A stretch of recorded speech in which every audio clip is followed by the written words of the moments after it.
আপনারা জানেন যে ইমরান তালুকদার বিপি তাকে কিন্তু জেলখানায় নেওয়া হয়েছে এবং পিয়া খান নামে যে মেয়েটিকে তার সাথে এই টিকটক করতে দেখেছেন সেই কিন্তু তাকে ধর্ষণ মামলায় কিন্তু দিয়েছে এবং তাকে কিন্তু জেলে ভরে দিয়েছে।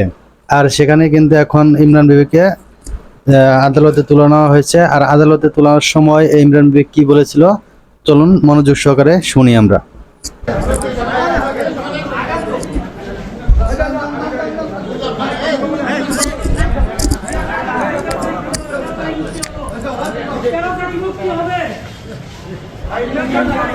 দেখতে পাচ্ছেন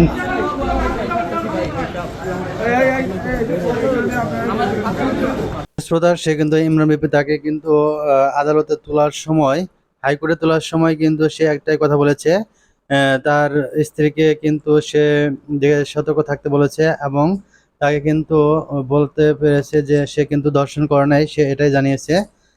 আসলে কি হয়, সম্পূর্ণ ভিডিওটা দেখার জন্য অসংখ্য ধন্যবাদ। পরবর্তী ভিডিওর আপডেট পেতে চ্যানেলটি সাবস্ক্রাইব করে রাখুন। আসসালামু